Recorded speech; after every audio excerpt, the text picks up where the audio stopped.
If your marriage is on the struggle street, by the end of this video, you are going to know exactly what needs to change and where to start.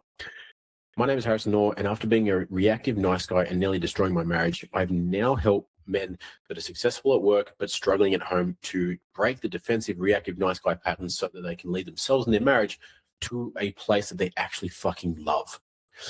So one of the biggest things getting in men's way in actually addressing the real issues in their marriage is actually knowing what it is. And as simple as that might fucking sound, just about all the guys that I work with have tried marriage counseling. They've tried therapy. They've tried all these things, but it still doesn't land. They're still repeating the same patterns. They're still in the same place. And it gets frustrating, especially after, you realize that something needs to change. You maybe read a book, listen to a podcast, maybe go to a therapist or a counselor, and it gets better for a little bit, maybe while you're hyper fixated on changing the behavior. But then after a few weeks, maybe a few months, if you're hyper focused, maybe you get complacent, maybe work stress happens, maybe, you have another kid, something else comes into the mix. And then you go back to repeating the same old patterns again. And you run through that cycle again and again. And it's only a matter of time before your wife then gets the shits because she's seen the cycle. She's heard the promises of, oh, I'll do better next time, or it won't happen again, and then felt it. And it's also frustrating as hell for you because you probably are aware of the patterns. You know what you should be doing different, or at least know what you shouldn't be doing. But in those moments when it actually matters, when you're supposed to change the way that you show up and the way that you handle her emotions and the conflict and the situations, you just don't. Because through all the things that you've tried, you probably haven't actually addressed the real issue. So I'm going to go through my fancy little model here. Let me just share my screen so that you can get a look at what this, no, not that one, looks like. Beautiful. So in the middle, we have text. Come here. Beautiful. This is what you want, right? This is, you want to be trust and desires, right? There's so many different ways of wording this, but ultimately to create the marriage that you fucking love being in, you want to be the husband that she trusts and that she desires, right? Having everything else downstream is a consequence of that. And the reason that I say being that husband is because I like to focus on the man.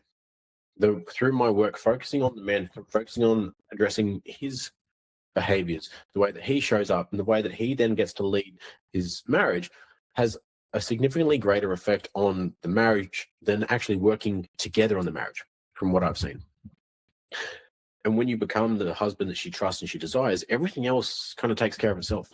You don't need to worry about date night ideas. You don't really need to worry about, like intimacy, I guess, working on the intimacy or worrying about your sex life, because that is all downstream of this.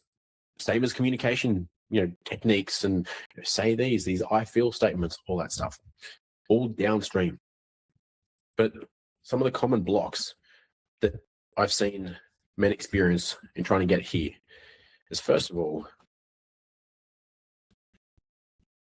they're short fuse, or the fact that they are easily triggered.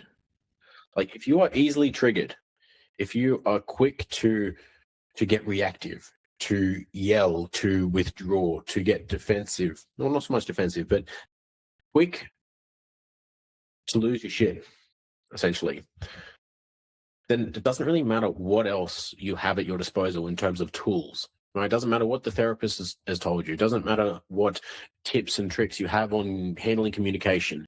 If you are in a state of fight or flight, nothing else matters. Because if you've experienced that, you'll know that it's not a conscious choice.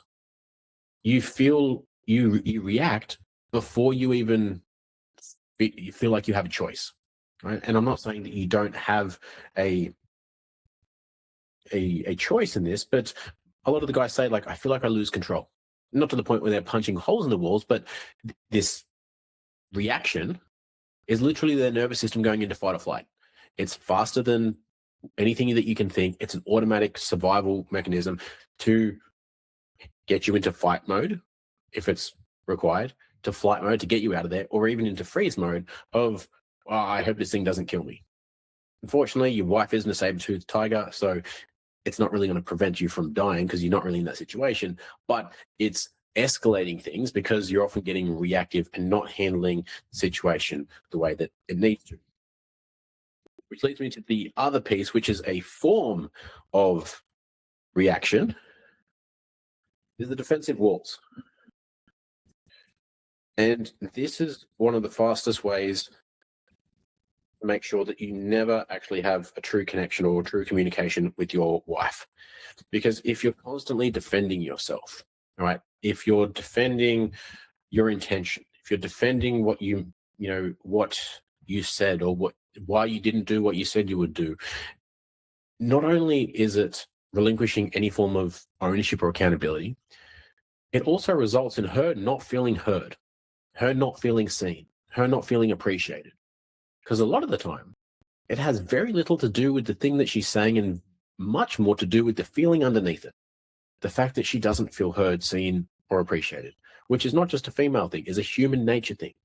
We like to feel like we matter. We like to feel like someone gives a shit, right?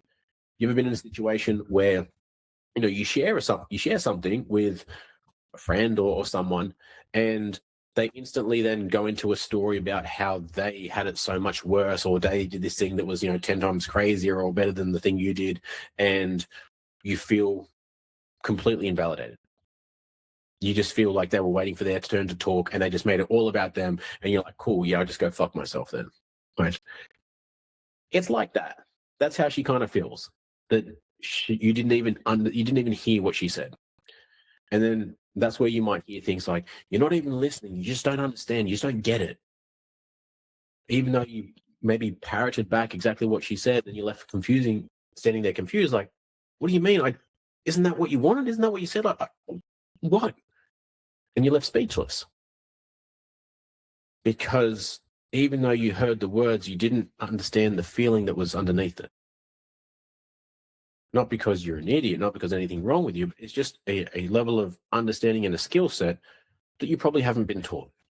I know I sure as shit hadn't until my marriage was on the rocks and I had to figure all this out myself. And then the final piece that gets in the way of becoming the husband that she trusts and desires and having the marriage that we fucking love being in is nice guy mode. If you haven't read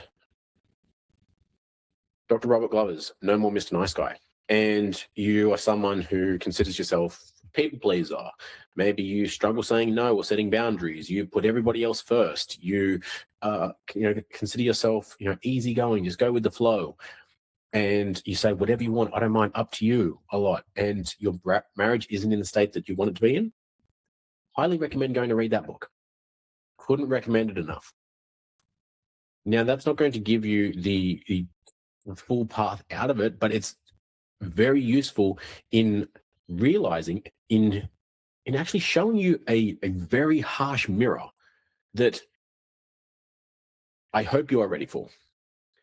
It's one of the few books where every single person I've suggested it to has read that and said, holy fuck, how was he in my head? He wrote this book about me. So it's pretty specific. But he goes into all these parts, and especially if you were associated with a lot of those traits, there's a part of you that probably also realizes or thinks that it's a virtue, that you're doing that and that makes you a good man, that being easygoing, going with the flow, letting your wife choose everything is going to make her happier. If she gets her way, then how could she not be happy? And how it might seem like a good thing to have all those traits. But he goes into ultimately where they come from and why it's not as good as you think it is, and how it's actually creating a lot of the issues in your marriage right now. And I even go a step further to, in my coaching and my method, to introduce Dr. Richard Schwartz's parts model in IFS. So I believe that being a nice guy isn't one label. It's a collection of protective parts that are there to protect us from being wrong, being rejected, being left, being isolated. And they just are there to keep us safe ultimately by being passive, by putting other people first, by never speaking up, by saying yes to everybody else. And that's a much more manageable way to address this, part by part, rather than the overall approach of just being a nice guy, which even Dr. Robert Glover has gone on to say, well, I'll just be a forever recovering nice guy, which I fundamentally fucking reject. It's not AIDS. It's not something that you have for life, in my opinion. And so you think, cool, what do I need to do about this? Like, okay, to get to become the husband that she trusts and she desires again, what are the steps? What do I need to do? Well, the first milestone that we need to get to, and these are all sequential, right? You can't just skip to, cool, I want to address my people-pleasing traits. As much as that might be the biggest impact in your life right now, it's not the first thing that needs to be addressed. The first thing that needs to be addressed, or the first thing you need to reach, if I can get this right, is grounded presence. And that is your ability to stay in a situation, stay in a conversation that might be emotional, you might be stressed out, and actually stay present and not get triggered, not get reactive, not lose your cool, and actually choose how you respond in that moment. You choose to stay present and to hear your wife out. You choose what you do and what you speak in that moment instead of just going into that old reactive pattern, which ultimately got you here. You'll notice with each of these layers, especially the first two, we're getting back to baseline.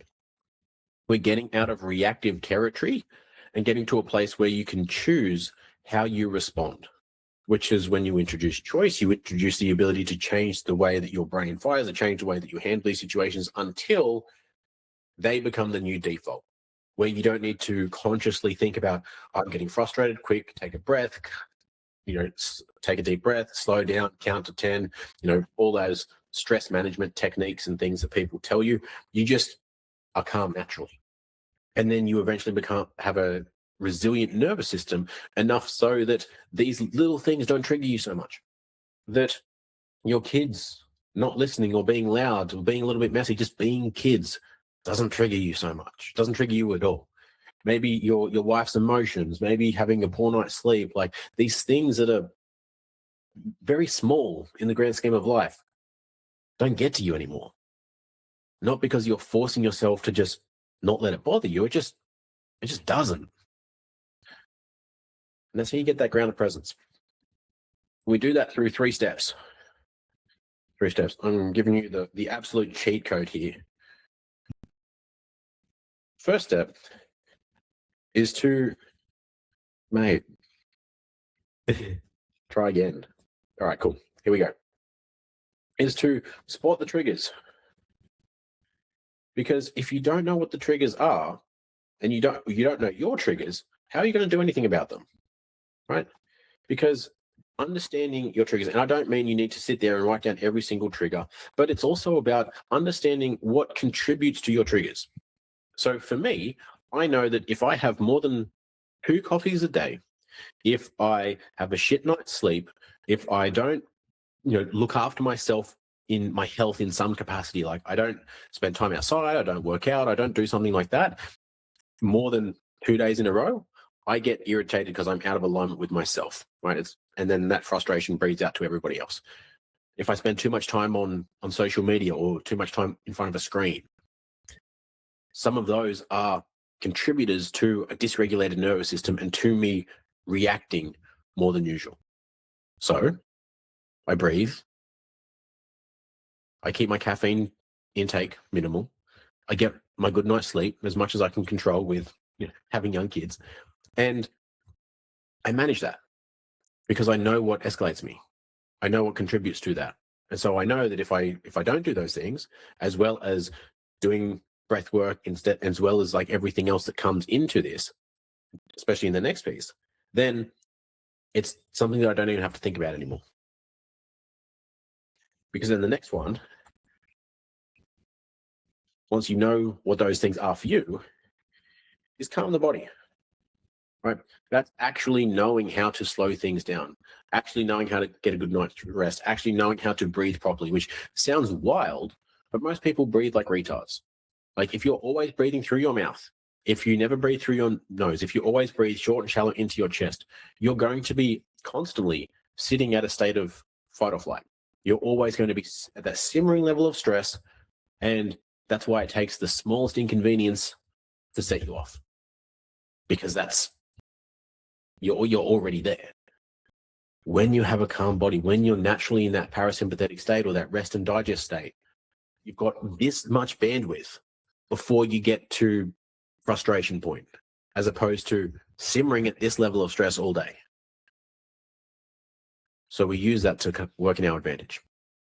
So we spend time in nature. We limit the stimulants. You can take supplements like L-theanine or reishi or GABA, even things like that, to calm the body down, as well as spending less time on social media, less time in artificial lights, and less processed and shit foods. Like just looking after your body. Like this is not groundbreaking stuff. This is just basic look after your body, look after your health type deals. And then the final one is choose your response. Right. That's where, okay, I know my triggers. I know what escalates my nervous system. I know how to then calm my body. And now I get to choose differently. And then I get the reps in.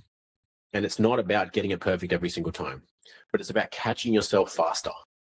So up until now, maybe there's been no gap, right? You'll get triggered, and then that's it. Maybe later on you feel guilty because you yelled at your kids or you spoke to your wife in a way that you're not proud of, whatever. But there's not really a recognition of this.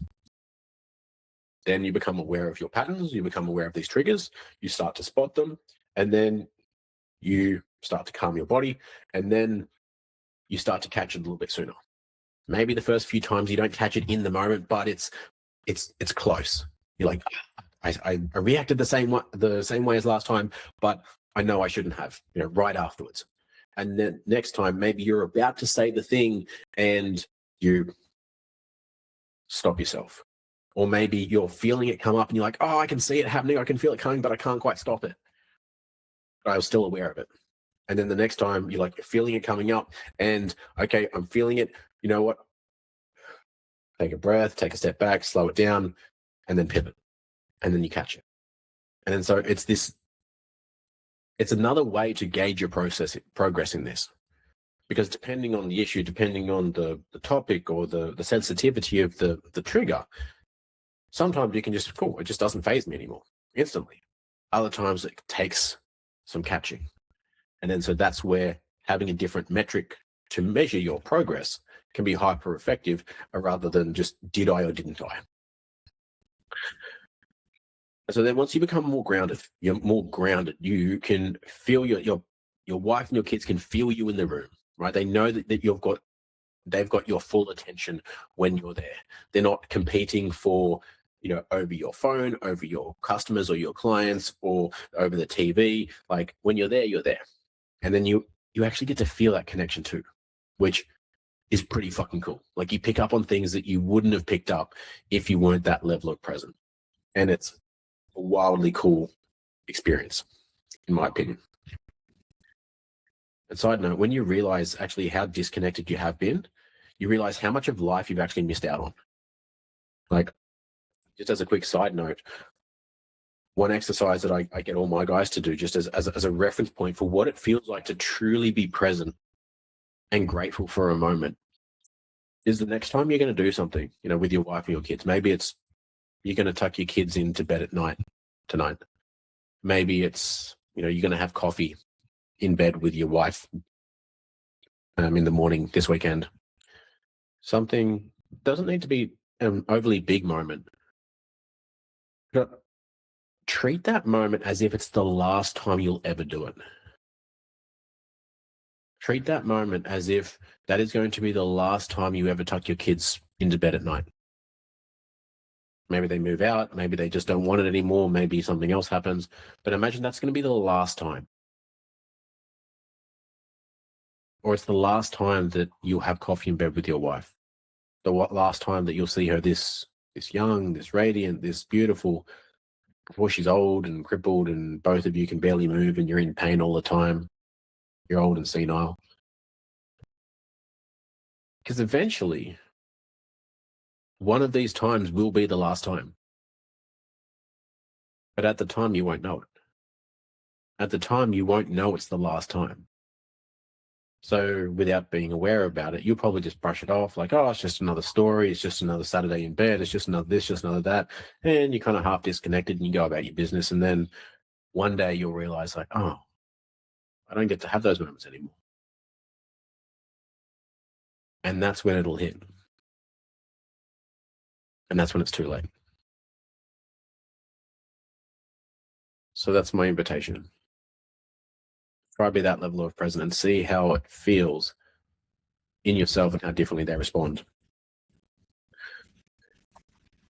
So the next piece is connected conversations, right? Because you can't have a healthy, a successful marriage without connecting conversations, which is ultimately what the defensive walls are actually preventing right now. Because anytime there is a potential for connection, someone takes it personally, someone gets defensive, and then it escalates into something that it just doesn't need to be. Connecting conversations is the ability to have conversations where maybe it's uncomfortable. Maybe it hurts. Maybe it's a disagreement. But you have the ability to use this disagreement, this tough conversation, this moment to understand each other a little bit more, to connect a little bit deeper, instead of using it to defend yourself or use it to create a moment of tension and distance. Because all those little moments, they stack up, right? Like these conversations, these moments aren't going to be the ones that are the difference between getting a divorce or having the marriage that you love being in. But the compounding effect of these over time will be.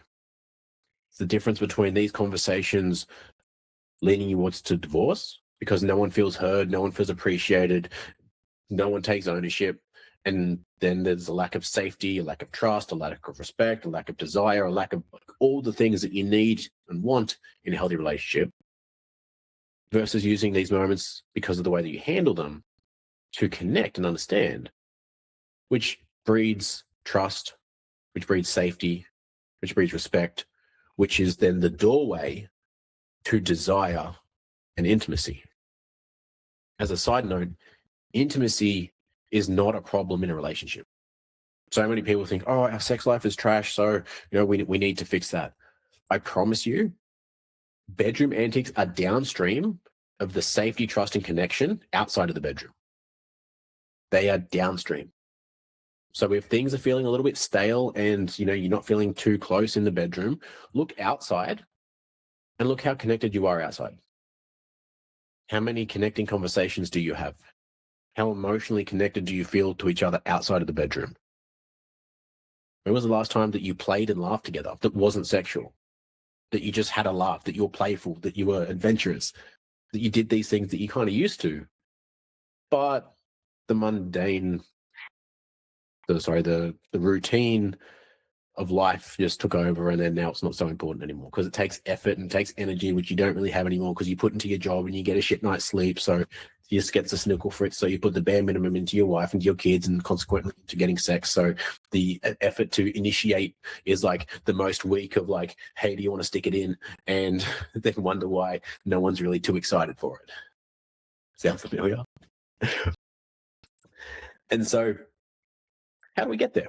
How do we create these connected conversations that we need to have?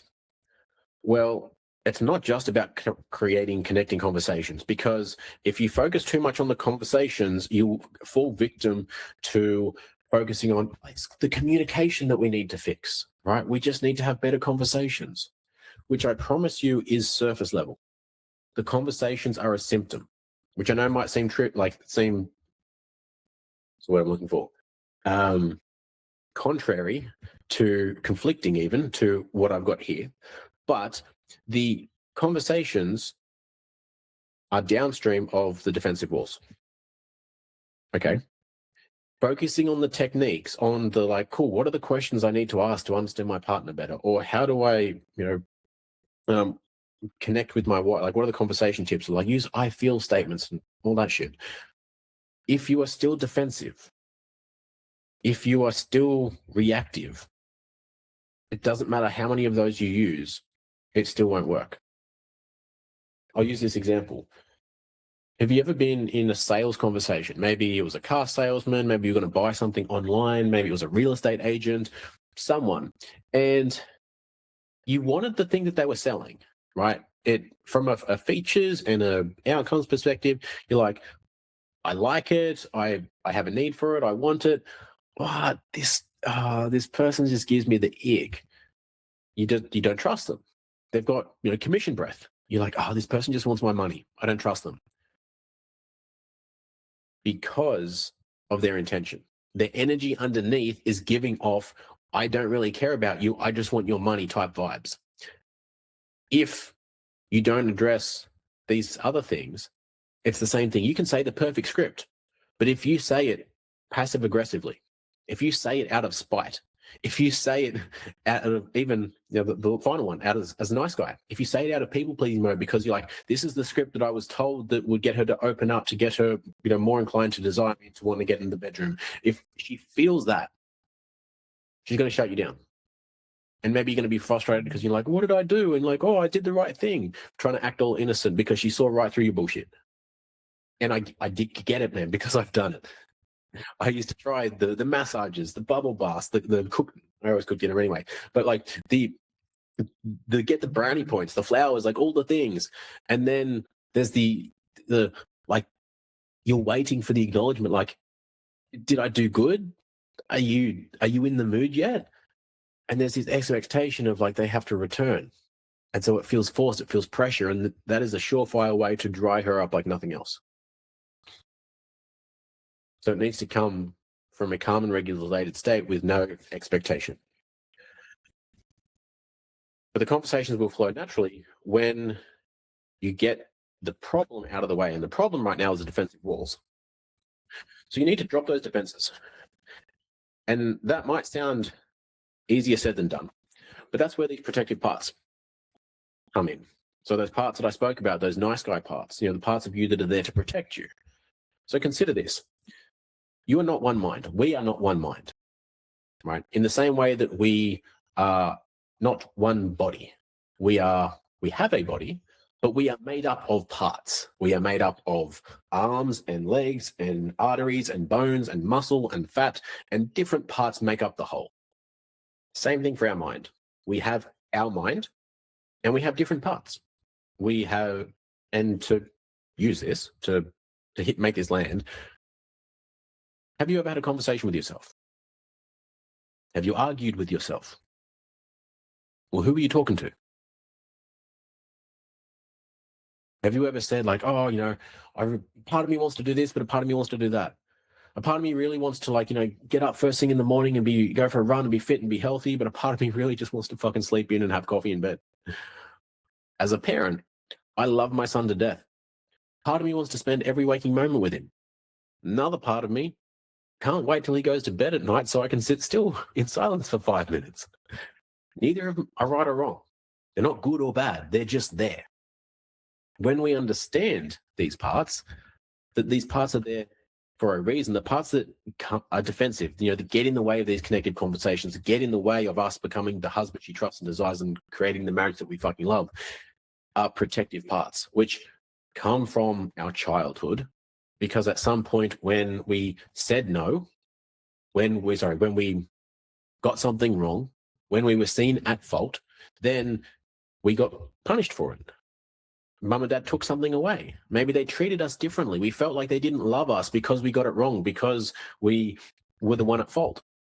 So this part learned, hey, if I defend myself, if it's not my fault, if I have an excuse, if I'm not wrong, then I won't be punished. I won't lose the love and the connection of the person that I want. And so it's ultimately there to keep that love and protect that connection that we have with our wife. But as you've probably experienced, it's doing the exact opposite, which is the cruel irony of this. But when you address that part and you update it, so it's no longer operating out of that outdated script, because like I said, it came from childhood. When you update it and give that part what it needs, so it doesn't have to protect you in this way, because you as an adult can handle hard conversations. You can handle getting it wrong and taking ownership and know that it doesn't mean you're going to get divorced. It's not going to be the end of the world. You can handle these things that the child version of you couldn't. You can take over, and this part doesn't need to run the show and ruin your marriage anymore.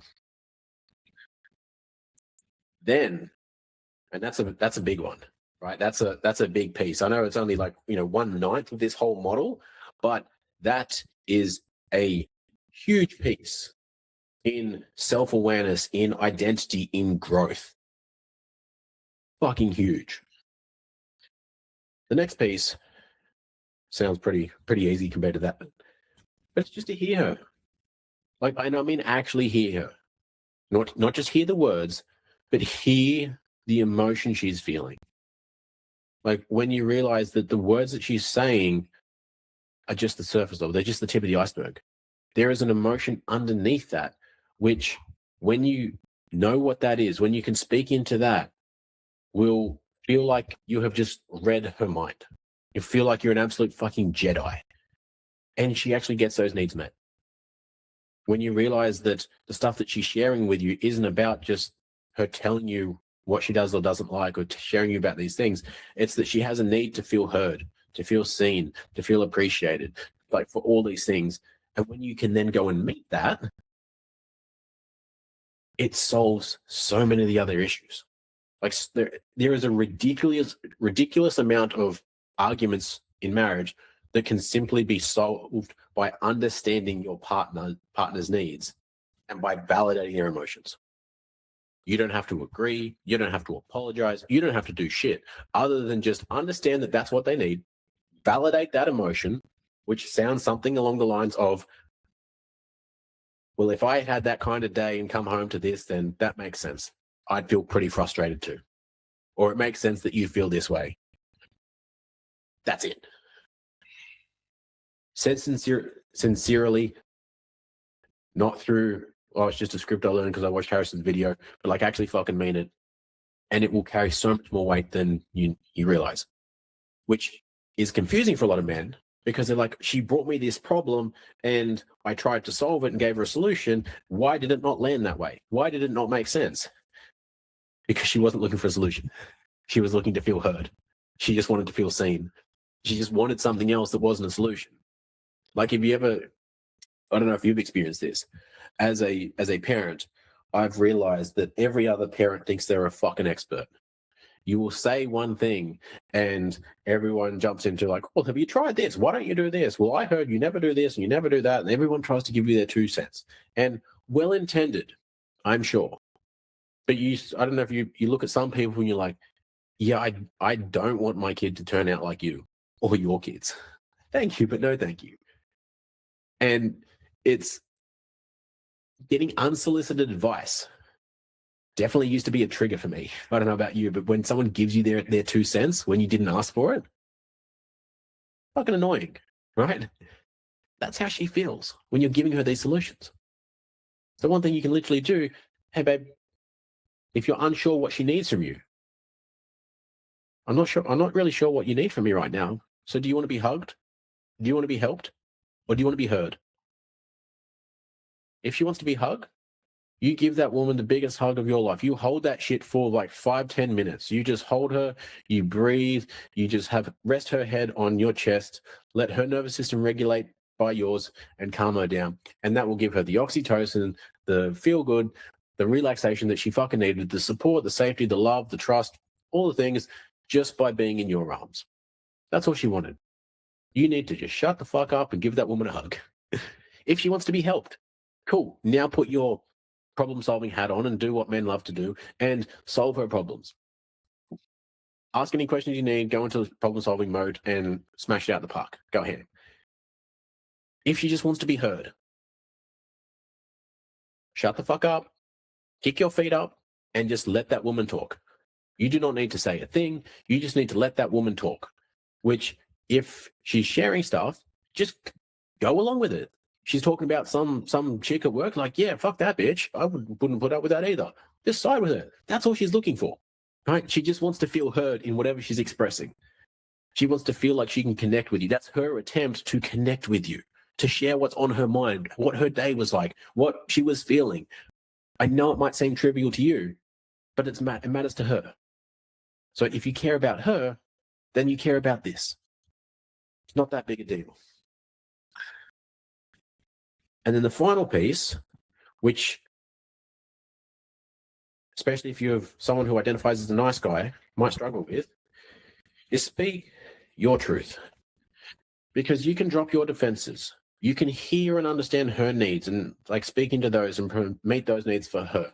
But if you can't speak your truth, you won't be able to have connected conversations.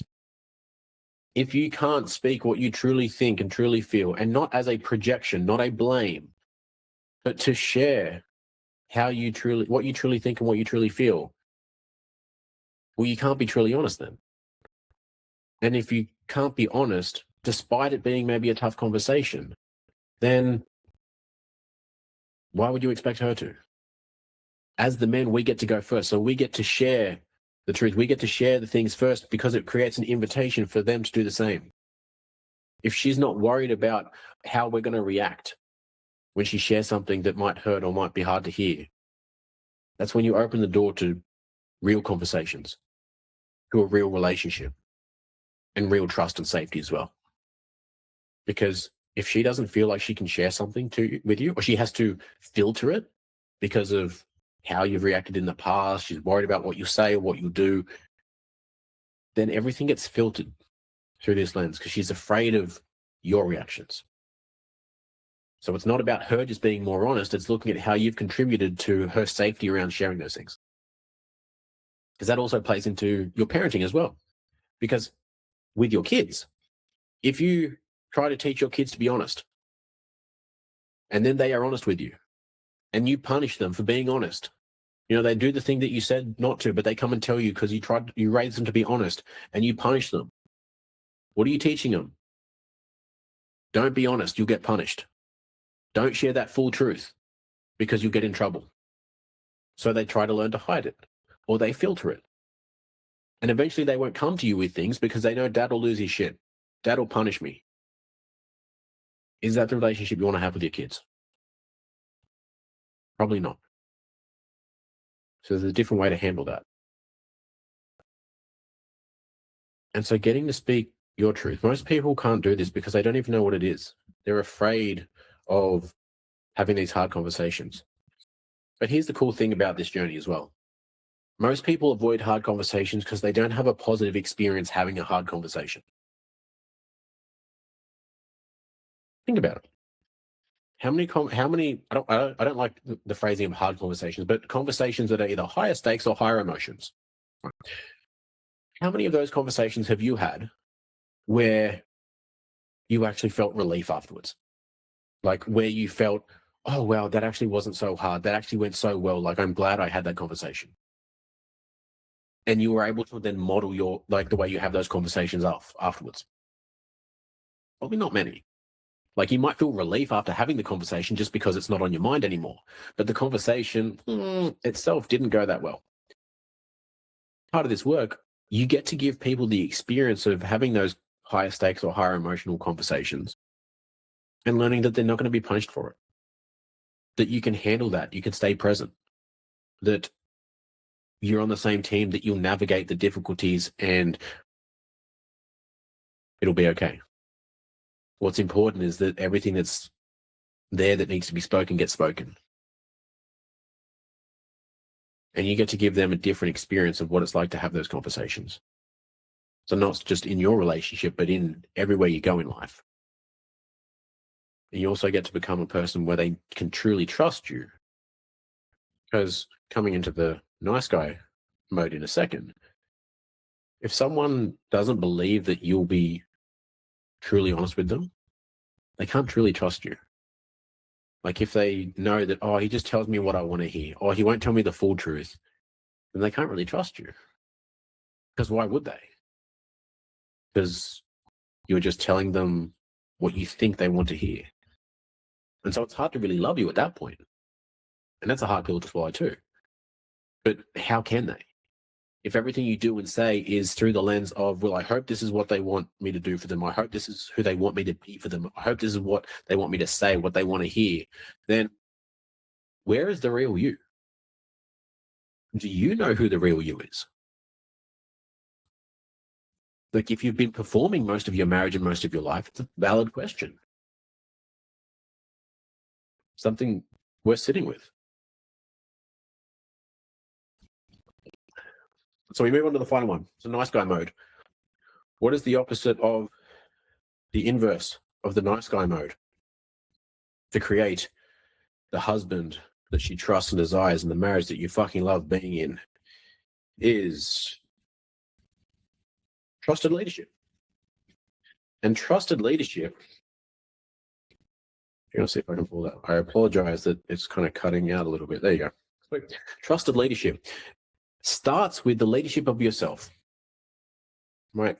If you've been watching videos and social media, or you're reading books, listening to podcasts, maybe you've come across the understanding that you need to be a better leader of your marriage. Maybe your wife has flat out said that to you. Maybe you've just realized that for yourself. And you're like, cool, what does that mean? You can't lead a marriage if you can't lead yourself. You can't lead anybody until you can lead yourself. So that starts with all these parts of you. It starts with being congruent, like your words matching your actions, being a man of integrity. Because if you're trying to lead somebody else without leading yourself, that's the whole model of, the whole angry dad model of do what I said because I said it. Do as I say, not as I do type approach. And zooming this out, not just to marriage, but in any leadership role, whether it's been the captain of a sports team or a manager or boss at work, how many times have you had a leader who just barked orders and told you what to do, but wasn't congruent with those himself, and you just hated that person? Like you resent them. You're like, oh, you're just hungry for power. You're just like, I don't want to follow you. I don't want to listen to you. That's fucking ridiculous. Versus someone who leads by example, who sets the standard because of how they show up and how they hold themselves. And it pulls the best out of you. You want to be better. You want to show up. You want to contribute. You want to be part of that team because of how they make you feel. Not because they're forcing you to, but because of the standard they set. That's the role of the masculine in the relationship. So many people, I get so much division on any form of content that I post where I say this is the masculine role in a relationship and this is the feminine role in a relationship. There's like so many butthurt people and women going like, don't tell me what to do. I'm not a fucking child. You don't make all the decisions, like as if like it's this tyrannical fucking thing that's going to take over their life. Leadership in a relationship is simply invitation. Here's what I think we should do. How does that feel for you? This is what I'm going to do. Are you coming with me? Right? It's not permission seeking. It's not validation or approval seeking. It's not waiting for somebody else to tell you that you're good enough. It's not letting someone else make all the decisions for you. It's knowing who the fuck you are, where the fuck you're going, making a decision and taking action on it, and then bringing your family along for the ride. All of your decisions, because you and your wife are on the same team, should be heading towards the same destination anyway. So I dare say when you guys get into a car, you probably drive. I don't know many couples where the female drives most of the time. Not because she can't. Sure, she's capable, but she loves to be the passenger. She loves to be led. Biologically. That's all this is. We are two people that bring separate qualities to the relationship. When I'm leading, and I'm stepping into that masculine role, it allows her to relax and do more of her feminine role. She gets to be more nurturing, more caring, more creative, more of all of these amazing qualities that, sure, I have some of, but it's not my forte. In the same way that she can be masculine. She can be a leader. She can be decisive. Hell, my wife runs her own business. She spends most of her day in her masculine elements. But as soon as she comes home, she gets to drop that and fucking relax because I'll take care of everything else here. That's the piece here. It's not that we can't, it's that we bring different qualities to this relationship. And if you have been a nice guy for too long, like I definitely was, like for the first few years of our marriage, I was a nice guy. So my wife was the more masculine one in our relationship because I was like, well, I don't mind, whatever you want, up to you, letting her decide, thinking that if she got to choose and have her way, that would make her happy wife, happy life, all that shit. And it didn't. It created more stress on her, more distance and tension between us. And that was when I didn't know the term nice guy, didn't know what the fuck masculine and feminine were. And so I was at a loss. Like I'm saying yes, I'm doing everything I think a good man should do. Like, what do you want from me? Now it all makes so much more sense. And so if you've been in that space for a while, just because you work through this doesn't mean she's automatically just going to hand you back the reins like, oh God, thank God you're here to make decisions. You're going to take over control. Here you go. It's called trusted leadership for a reason. Part of her wants to trust you to take over. She does, truly. But there's another part of her that's also protective of that because you need to earn it. Not because you need to perform for her love, but because there's a track record of you not being able to lead. You're not making decisions. You're not following through. You're not being a man of your word, all those things. So it's going to need some proof. In the same way that at work, just because the apprentice says like, hey man, I'm ready to take over and, like run this whole division. You're like, cool, man. I love the enthusiasm. I'm going to need to see some proof, right? I'm going to need to see that you're capable, that I can, give you the keys and trust that you're going to handle it, that you're not going to call me every 5 seconds. I'm like, what do I do now? Right? That's human nature. It's nothing personal. So when we look at the trust leadership piece, I've already covered some of these. But the first part is making decisions. Making decisions. And this might seem trivial, but if you, again, are coming from the energy, the nice guy energy, you haven't worked through these protective parts of you and you're trying to make a decision and you're still reactive, you're still defensive. If you make a decision and she pushes back, like the smallest pushback, like, are you sure? And you come crumbling down. You try to hand back the reins of, well, what do you want? Or fine, I was just trying to do the thing, and like you get reactive and triggered over it. That tells her and her nervous system, oh, he's not ready to lead yet. He's not ready for that responsibility. Not yet. You were right to kind of push back a little bit. But I share that to say that those are the moments that you're going to come up against, that are going to be opportunities to then prove that you can handle this. Like to be able to like, yeah, babe, don't worry, I've got this. And she's still going to be like, like, that I can't raise one eyebrow, but you get the gist, and be unsure, like, okay, we'll see about that. And then you get your opportunity to show up, to step the fuck up.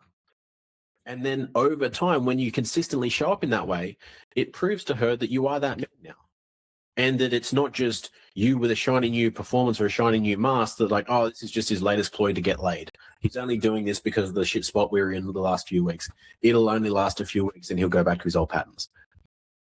How you handle these moments matters. Whether it's trusted and received as being authentic, or it's just received as being another mask, which will dent the trust. The next piece, which is one of the harder ones for a lot of men that have been nice guys and have been externalizing their approval and their validation for all these years. But it's to fucking back yourself. Like, your wife is not going to back you until you back yourself. Like, eventually, yeah, she will have trust in you. Like, there are definitely moments where my wife has this undying belief in me that sometimes even I doubt. Like, I even sometimes doubt myself, but she's like, I trust you. You've got this. I believe in you. Like, you've got it. I'm like, my God, that means more than you know. but she wouldn't have been able to say that congruently a few years ago when I was still a defensive, reactive, nice guy. Like, it wouldn't have been authentic. But now she can say that. And I can trust that it's coming from a good place. So backing yourself is when you make a decision, when you pick a direction, you see it through. You see it through to completion. Like, this is what, so you see it through to completion. Whether it works out in your favor, great. Or if it doesn't, you pivot. You take ownership. You figure it out. You do what needs to happen based on the new information, based on the situation, without taking it personally. Now, see, this is what confidence is. This is what true confidence is. Confidence often gets infused with competence. You will be competent at something when you do something enough times, but that's only relevant to that skill set or that environment. The confidence in yourself comes from your ability to figure it out, your ability to back yourself, right? It's, okay, I don't know how this is going to pan out, but I trust myself to figure it out. And that's the playful life, because life is uncertainty. Like, humans go through great lengths to reduce uncertainty because it's fucking scary, right? We create stories in our mind. We try to project the future. That's why most people self-sabotage, because the certainty of the discomfort that they're currently in is easier to swallow than the uncertainty of what happens if they change or the future. Hell, heaven and hell or mostly heaven, I guess, is an attempt to reduce the uncertainty of what happens after death. Like, it's easier to stomach. It's easier to say, like, oh, Nana's in a better place now, or, she's not in pain, or she's up there looking down on us. Like, it's easier to just to understand that than to say, well, she's a pile of ash sitting on the mantle now, or she's 6 feet under, buried in the dirt, and she's just not here anymore. Grim, right? It doesn't give you much solitude for someone that you loved and had this connection with. Much easier to say, like, they're happy and they're doing well, because it reduces uncertainty. So confidence is your ability to figure it out. Like, cool, I know I don't know everything. I know that I'm not perfect. I know that I'm going to get it wrong more times than I'll get it right. But I trust my ability to stay grounded, to handle whatever comes up, and to navigate it to the best of my ability. And that's where I get to grow. Like, the times that you make the mistakes is the times that you grow the most. All about these reframes, because that then gives you the confidence to continue to go, right? You're not worried about, oh, I don't want to make a decision. I don't want to do this thing in case I get it wrong, because then it means that I'm a piece of shit and I'm a failure and she's going to leave me, and like, I'll figure it out. Okay, cool. From this experience, I learned that she doesn't like that, or she does like this. That didn't work, but this did. And then we keep going, especially since you're not defensive anymore and you're not reactive anymore. You can handle it and even added a little bit of humor to it. And it's part of the journey. How many stories do you have from childhood where you're like, that was fucked up. We nearly died. We almost got arrested. We did this thing. And, like, you never felt so alive. Wouldn't have had that experience if you were so focused on, well, what if it doesn't work? What if we don't get it wrong? What if we get into trouble? And all the other stories that you tell yourself. And then the final piece is to give direction. This does not mean barking orders. This does not mean you do this, you do that, and you sit there on your high horse and just tell everybody else what to do. It's providing direction. But just like the leadership, it starts with yourself. It starts with you having your purpose for life, you having your standards, you having your direction. And then brought into your marriage, it's, what is the marriage that we want to create together, that we would love being in? What is the life that we are creating together? What are the type of parents that we want to be together? Like, having that direction. And then when it comes to the trivial things, like the date nights, the weekend plans, all these things, it's, instead of Well, I don't care. What do you want? Well, up to you. Just whatever I don't mind. I'm easy. Saying, here's what I'm thinking for Saturday. We'll go here, we'll do this, and then we'll drop the kids at your parents, and then I'm going to take you out to this nice restaurant that we haven't been in a while, and we're going to do X, Y, Z. How does that feel? Easy. And then she can either accept your invitation to lead and say like, oh, that sounds amazing, beautiful, done. Or, oh, it sounds, I don't feel like Italian. Amazing. How about Mexican? Right. You pivot, you keep going, but you're constantly providing a direction and allowing her to contribute where she wants to. Right. This is not, well, this is what we're going to do, and we're going to do it because I said so, and forcing people into that. It's cool. How does that feel for you? Because also in her answering that, she's not saying, well, you got it wrong. You're an idiot. You don't know me. You're a failure of a husband. You. She's saying that plan doesn't feel good. Italian doesn't feel good. It feels a little bit heavy for me right now. Feeling more Thai, feeling more this. Amazing. Love that. Let's do it. And then we go. This doesn't mean as well, like people that seem to be so, I forget the word, but they're either everything or nothing. It's always or it's never. Assume that, giving direction and making decisions is for everything in life. That's not the case.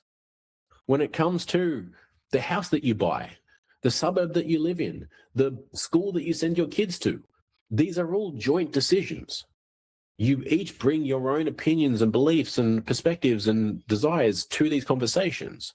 And then you get to speak your truth, you get to hear her, and then you have a connected conversation. Because you can both bring that to the table. Rather than in the past, maybe you sitting there like, oh, well, I don't know, whatever you want, you can choose, up to you. Or just letting her have her way and not really speaking up. The important thing with direction, and even the bigger decisions as well, especially in a marriage, is that they are joint. They are done together. That does not mean compromise. I know that sounds contrarian to some people, but think about it like this. If you compromise, right? You want to send your kids to private school, she wants to go public school. And then you go back and forth. You feel like you're not getting anywhere because like maybe you have feelings, but you don't know how to articulate them. Like you're butting heads. You can't get to a point of agreement. You can't get to really what's important for either of you. And then so you decide, oh, you know what? Fine. We'll send them to a public school. And you've just caved, right? You haven't really come to that agreement on your own. There's going to be that piece in the back of your head that if something goes wrong, is going to blame her. If there's a shitty teacher, your kids get bullied, if they don't get the grades that you thought they would, if something bad happens, there's going to be a part of you, whether you like it or not, that is going to resent her. That's going to say, I knew we should have spoke up. I knew we shouldn't have let the kids go to public school. I knew we shouldn't have done this. And you're going to, consciously or not, take it out on her. Because you didn't own the decision. So instead of compromise, getting to a place where you own the decision, you take on that decision as if it's your own, both of you. Because otherwise that resent will destroy that marriage. And so that's it. That's the model. Right? That's how you go, how you create and you become the husband that she trusts and she desires through the grounded presence, the connected conversations, and that trusted leadership. Right now in your life, you're probably getting easily triggered, having the defensive walls, and a bit of that nice guy mode. Depending on where you are, you might be experiencing one more than the other. If you want to take a short quiz, it's 12 questions, take you 3 to 4 minutes and see which one is highlighted most for you and what to do about it. You can take the Close Again scorecard. The link will be below this. In that one, nice guy mode is referenced as walking on eggshells, but it's the same piece there. So I hope this has been helpful. If this has been helpful, this has been eye-opening in identifying what actually needs to change in your marriage that maybe you haven't had words for before, you haven't known where to start, then you're welcome. And I hope it has served you in that way. If you want to explore more about what coaching can look like, about how to implement this model, if you can take this and run with it, then amazing. I love that. If you want an actual plan to implement this for yourself, then you can reach out to Instagram. The link is in the show notes below, and we can have a chat to see if it can work for you. Otherwise, if this was helpful, hit follow so that you can see more videos like this, and see you in the next video.